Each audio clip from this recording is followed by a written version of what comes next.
24 மணி நேரம் கடவுளோட பேசிக்கிட்டே இருக்கோம். என்ன சொல்றது, கேட்டுக்கிட்டே இருக்கிறோம். அது வேணும், இது வேணும், அது வேணும், அது இருந்தா நல்லா இருக்கும், இது இருந்தா நல்லா இருக்கும், அது கிடைச்சா நல்லா இருக்கும், இது கிடைச்சா நல்லா இருக்கும், அப்பாவுக்கு அது வேணும், அம்மாவுக்கு அது வேணும், அண்ணனுக்கு அது வேணும், எனக்கு இது வேணும், அவங்களுக்கு அது வேணும், இவங்களுக்கு இது வேணும். இப்படி 24 மணி நேரமும் கேளுங்க கேளுங்க கேட்டுக்கிட்டே இருங்க. நம்ம மாட்டுக்கிட்டு 24/7 கேட்டுக்கிட்டே இருக்கிறோம், கேட்டுக்கிட்டே இருக்கிறோம். ஏன்னா நம்ம மண்டைக்குள்ள போயிருக்கிறது ஜெபம்னா கேட்கறது, ஜெபம்னா தேவைகளை கேட்கறது. அது மட்டும் தான் நம்ம நினைச்சுக்கிட்டு இருக்கோம். கண்டிப்பா ஆண்டவரே சொல்லி இருக்கிறார் மத்தேயு நற்செய்தி 7வது அதிகாரம் 7வது இறைவார்த்தை, கேளுங்கள் கேளுங்கள் கொடுக்கப்படும். யோவான் நற்செய்தி 14வது அதிகாரம் இறைவார்த்தை, என் பெயரால் நீங்கள் கேட்பவை அனைத்தையும் நான் உங்களுக்கு தருவேன். யோவான் நற்செய்தி 15வது அதிகாரம் 16வது இறைவார்த்தை, என் பெயரால் நீங்கள் தந்தையிடம் கேட்பவை அனைத்தையும் பெற்றுக்கொள்வீர்கள். கேட்டா கிடைக்கும் ஆண்டவர் சொல்லி இருக்கிறாரு. கேட்கறதுல தப்பு கிடையாது. ஆனா கேட்கறது மட்டும்தான் ஜெபம் நம்பிக்கிட்டு இருக்கோம் பாருங்களேன், அதான் தப்பு.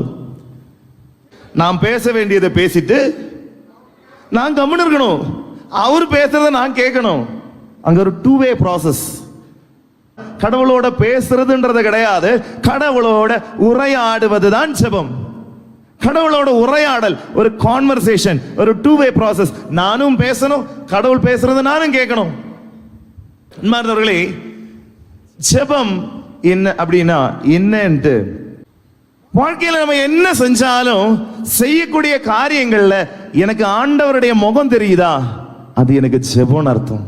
எனக்கு கொடுக்கப்பட்ட வேலை நான் செஞ்சுக்கிட்டு இருக்கலாம், அந்த வேலையை நல்ல ரெஸ்பான்சிபிலிட்டியோட நான் என் கடமை உணர்வோட நான் அதை செய்து எனக்கு அதுல ஆண்டவருடைய முகம் தெரியுதா, எனக்கு அது ஜெபம், எனக்கு அது ஜெபம்.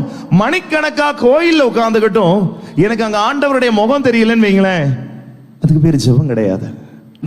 என்ன செஞ்சாலும் என்ன செய்தாலும் அதுல எனக்கு ஆண்டவருடைய முகம் தெரியுதா, என் இயேசுடைய முகம் தெரியுதா, அது எனக்கு ஜெபமா மாறுதுன்னு அர்த்தம். ஜெபத்தினுடைய ஃபர்ஸ்ட் குவாலிட்டி என்னது? என்ன செஞ்சாலும் ஆண்டவருடைய முகம் தெரியணும், அதுல கடவுளை பார்க்க முடியணும். மற்றவங்களுக்கு உதவுறதா இருக்கலாம், என்னவா இருக்கட்டுமே, எனக்கு அதுல கடவுளுடைய என் ஆண்டவருடைய முகம் தெரியுதுன்னா அது எனக்கு ஜெபம். நீ 2வது விஷயம் இருந்துச்சு, நான் அவர் முகத்தை பார்க்கிறேன். 2வது விஷயம்,